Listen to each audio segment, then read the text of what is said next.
Bueno, buenas tardes. Ya me he presentado ahí muy bien la presentadora. Soy María Laura Ruiz de Huidobro, trabajadora social de la Fundación María de los Ángeles. Bueno, primero que nada, sí quería como celebrar el encuentro y este espacio en este lugar específicamente. Me parece que es algo bastante interesante el tema de migración con trata, porque bueno, es verdad que es algo que parece que fueran dos aspectos o problemáticas totalmente aisladas, así como se considera que la trata parece que pasa en otros lugares o en otros países y parece que estuviera lejos de todos nosotros. Entonces, bueno, me parece que empezar a sensibilizar a través de los espacios de poder, de espacios donde se convocan, espacios donde están funcionarios representantes de la nación, bueno, me parece que es como por ahí el camino por el que hay que comenzar para empezar a poder, por lo menos, empezar a hablar de esto, de qué se trata la trata de personas con fines de explotación laboral, sexual o de órganos, ¿no?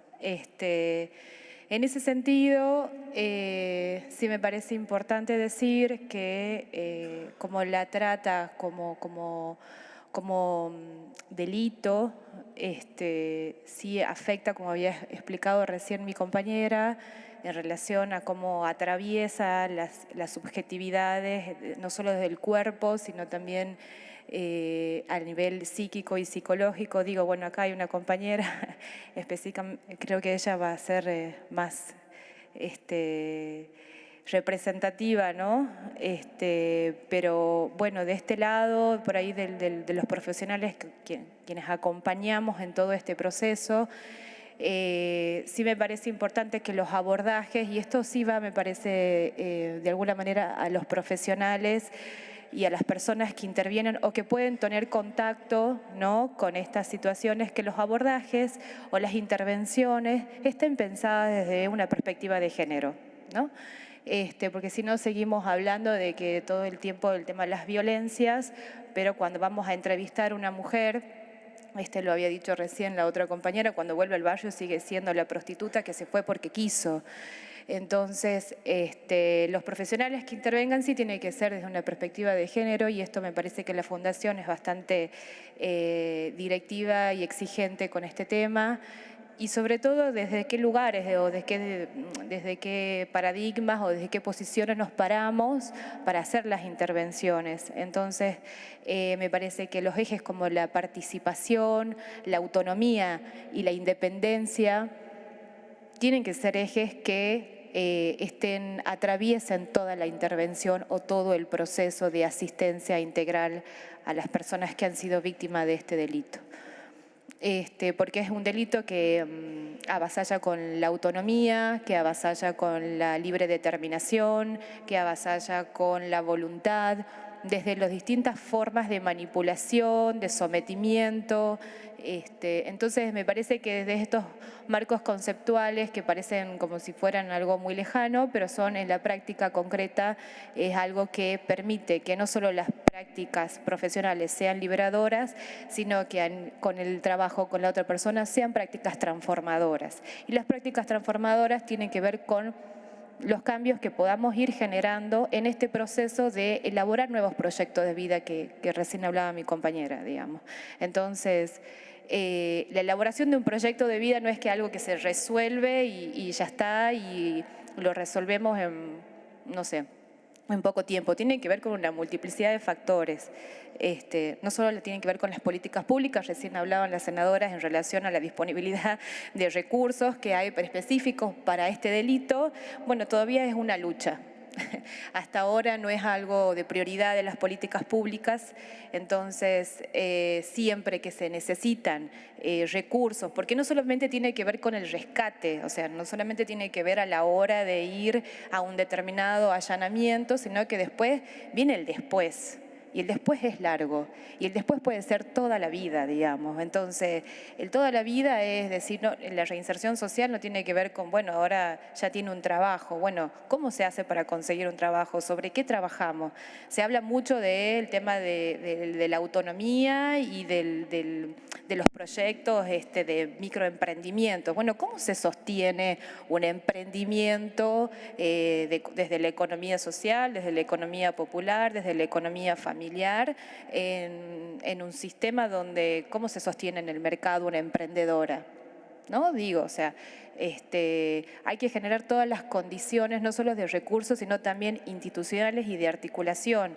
Y ahí es cuando el trabajo de articulación no solo tiene que ver con la integralidad de la interdisciplina, sino tiene que ver con la intersectorialidad. Y entonces ahí tiene que ver con lo público y con lo privado, con los espacios populares como también en los espacios públicos. Y entonces, ¿cómo nos vamos apropiando de esos espacios para generar las condiciones donde las personas realmente puedan efectivizar y puedan restablecer o restituir todos los derechos que han sido vulnerados? Entonces, durante todo ese proceso, bueno, no solamente, por eso siempre digo que las intervenciones son espacios de lucha. Susana es una luchadora desde hace años, su práctica es una lucha y es una militancia. Creo que, bueno, si hoy están acá presentes, más allá de los compromisos, me parece que está bueno poder empezar a replicar las prácticas de encuentro con esas otras mujeres y que no las dejemos pasar como bueno, está ahí porque quiere, porque esto se reproduce mucho. Si bien la prostitución no es un delito, para aquellas personas que no lo saben, la prostitución no está tipificada como delito, pero sí el proxenetismo. Y hay una delgada línea finita entre lo que es la prostitución autónoma y aquellos que pueden coordinar toda esa actividad. Entonces, hay algunos aspectos que sí me parecía importante decir, por lo menos desde esta área, desde el trabajo social, que es por ahí el aporte que puede hacer, que tiene que ver con el acompañamiento, no solamente en dos instancias, como recién recalcaba mi compañera, que es una primera instancia que capaz que tiene que ver con el allanamiento, que es el momento del encuentro con la persona, ya sean mujeres o adolescentes o niñas. Cuando por ahí son niñas es aún más complejo hacer los retiros de distintos lugares.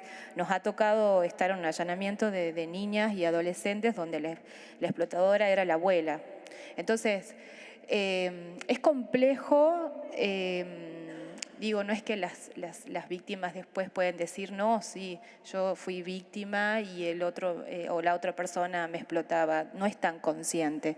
Si generalmente esto lo voy a decir desde la población con que trabajamos en la Fundación, ¿sí? Porque me parece importante la referencia y el marco referencial nuestro es la población con la cual trabajamos todos los días.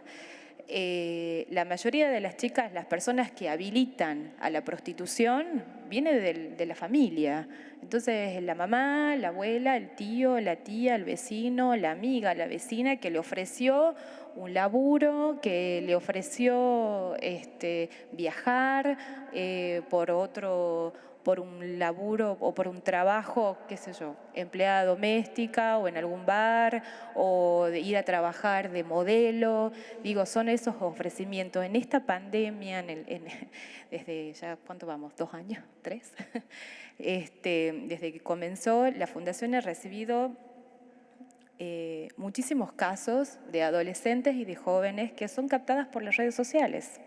Y las redes sociales las manejamos todos, ¿no? Digo, el Instagram, el Facebook, WhatsApp, los juegos. Hubo varias niñas que fueron captadas a través de un juego del cual todos los adolescentes tienen libre acceso, aquellos que tienen y manejan celular autónomamente, han tenido fácil acceso a eso. Entonces, bueno, ese es otro de los medios de captación. Entonces, por ahí en estos de los talleres y charlas o capacitaciones que no solamente tienen que ver con la sensibilización, sino también tiene que ver con poder ir incorporando herramientas que puedan servir para identificar situaciones de posible captación, que después se concreten o no en una situación de explotación.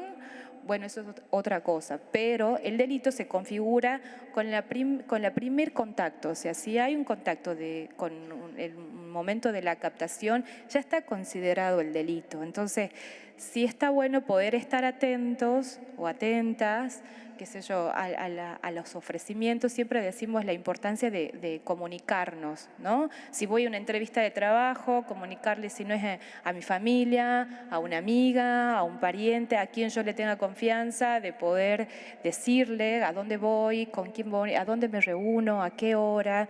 Digo, son cosas que, y si la propuesta es muy atractiva, bueno, ¿en qué consiste? Que algo nos haga ruido. Por ahí apostamos a eso, que también nos puede hacer ruido alguna de los testimonios o de los que nos comentan, porque bueno, ahí comienza capaz, porque la Fundación trabaja con una gran población que tiene que ver con la consulta voluntaria, ¿no? Entonces, son las chicas las que se acercan, son los familiares los que se acercan, son las mamás las que se acercan, es la vecina que observó que hay alguna actividad extraña en la casa, o como pasó esto en pleno centro de Tucumán, de nuestra provincia, el microcentro de hecho. Entonces, bueno, digo, ahí están las señales de alerta. Entonces, esos son los momentos que tenemos para salvar, porque después viaja, y después, ¿cómo hacemos? ¿Cómo perdemos el contacto?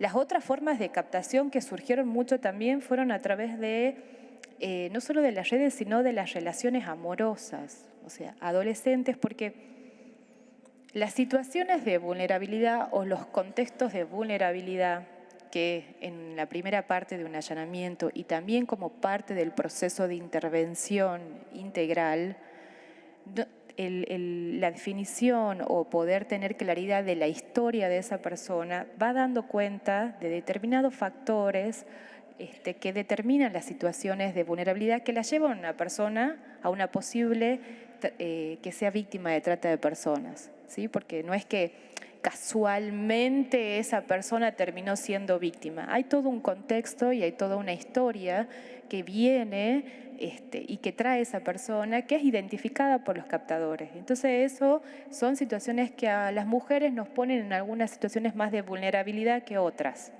Entonces, poder indagar, poder saber y poder conocer cuáles son esas situaciones, cuáles son, no solamente tiene que ver con lo económico, digo, porque si no terminamos cayendo con los discursos de que la gente pobre es la única que puede ser tratada, digamos. Entonces, bueno, tampoco es así. Hay gente, adolescentes y mujeres de clase media, que tiene que ver con los vínculos, que tienen que ver con los vínculos familiares, con las subjetividades de cada persona. Por eso siempre es el cada caso. No es que vamos a hacer generalizaciones, pero sí es bueno poder identificando en el trabajo diario y cotidiano de nuestras prácticas, identificando algunos aspectos comunes que nos permiten alertar, ¿no? Dentro de la Fundación tiene distintos dispositivos, no solo el dispositivo de la casuística que tiene que ver con el trabajo individual de las víctimas, sino también tiene que ver, hay un trabajo grupal, hay espacio grupal para las mujeres, hay un jardín que la Susana creó, que la funcionalidad de ese jardín fue que los niños y niñas de las víctimas puedan asistir a ese jardín, ¿sí? Que tengan también una asistencia especializada, y el abordaje inclusive del objeto de la Fundación se ha ampliado no solamente a víctimas de trata de personas, sino también a violencias, a los distintos tipos de violencias y abuso sexual. Entonces, poder tener un espacio para jardín o de las infancias donde uno puede acompañar a la víctima también con el sostén de tener a la niña o al niña mientras se puede empezar a pensar en una posible búsqueda laboral o terminalidad educativa o cómo comenzar a restablecer los vínculos para poder volver a armar redes de contención que permitan acompañar a esa persona o a esa mujer durante todo ese proceso. Bueno, este espacio también para las infancias forma parte de ese acompañamiento. Por otro lado también está la Casa Hogar de la Fundación, que para el momento de rescate o cuando una persona, una mujer está en una situación de límite de vida, ¿no? Cuando su vida corre riesgo, bueno, la Fundación cuenta con una Casa Hogar para sostenerla y acompañarla durante ese proceso, o a veces hay testigos víctimas que son amenazadas y que corre riesgo su vida. Bueno, el espacio de la Fundación, de la Casa Hogar, también está para eso. Esto sí me parece importante decir porque es nuevo, hay un programa que depende del Ministerio de Trabajo de la Nación, que es para víctimas de trata de personas con fines la idea es que es su inserción laboral. Se hizo un lanzamiento el año pasado como prueba piloto, así que por lo tanto son 20 mujeres a nivel nacional las que forman parte de este programa, de las cuales 7 son mujeres víctimas que asistimos nosotros en la Fundación. Ese programa está creo que se va a relanzar ahora, inclusive con la posibilidad de incluir más mujeres. Pero bueno, durante este año ha tenido un proceso me parece importante esto que yo hablaba recién, el tema de la intersectorialidad, que la trata es tan compleja que no solamente nos podemos remitir a lo individual, sino que también hay que trabajar en articulación con las distintas instituciones, provinciales, municipales y nacionales. Digo, todo lo que es el Ejecutivo en sus distintos niveles, así como también lo que es sistema de salud, lo que es educación, lo que es trabajo, lo que es vivienda, porque no solamente tiene que ver con ir restituyendo las necesidades básicas, sino también tiene que ver en cómo empezamos a generar condiciones para que las personas puedan proyectarse. Entonces, en este sentido, este programa ha funcionado bastante bien. Sí creemos que tienen que seguir trabajando sobre algunas cuestiones a nivel de procesos. Nosotros apostamos a los procesos como la única forma de reincorporarse, ¿no? De poder restablecerse en las subjetividades y en lo material de cada una de las personas, porque no es que hacemos una intervención concreta, formamos parte de un programa que dura un año, finaliza y ya la cosa está resuelta. Bueno, no funciona tan así. Entonces, sí nos parece que está bueno poder seguir trabajando con este programa, donde se les da la posibilidad a las chicas de capacitaciones en un primer momento y en un segundo momento la idea es que se puedan hacer las articulaciones, obviamente no solamente con los gobiernos locales, porque digo, cada provincia tiene su realidad y su contexto, por lo tanto, no es que la inserción laboral es para todas las provincias igual. Entonces, me parece que ahí la articulación con las empresas, con el sector privado, con gente que pueda ver la posibilidad de emplear, ¿no?, a las mujeres que han comenzado este proceso, es un largo camino pero que bueno, por lo menos ha iniciado con un programa que no había nada, ¿no? Porque no hay una política pública específica para víctimas de trata de personas. Están las leyes, que están muy bien, pero bueno, como sabemos, las leyes se efectivizan en la realidad social y si no, quedamos en algo que está enunciado y se efectivizan con políticas públicas y las políticas públicas van de la mano con recursos. Entonces, me parece importante empezar ahí a seguir empujando sobre este programa que es una buena iniciativa y que se pueda seguir replicando y que muchas mujeres puedan formar parte. Y por último, la Fundación también trabaja con toda la parte de sensibilización y promoción a través de los talleres de capacitación, no solamente a las instituciones a los profesionales de instituciones, sino también en las zonas barriales. Digo, la Fundación asiste con mercadería a muchos merenderos, porque la Fundación tiene un recurso no solamente de asistencia integral a las víctimas, sino también una asistencia en mercadería a las víctimas, a sus familias, y también a algunos merenderos que se acercan. Y los merenderos, como los comedores, que están en zonas barriales, son lugares donde, o dispositivos o espacios concretos donde se manifiestan situaciones de violencias.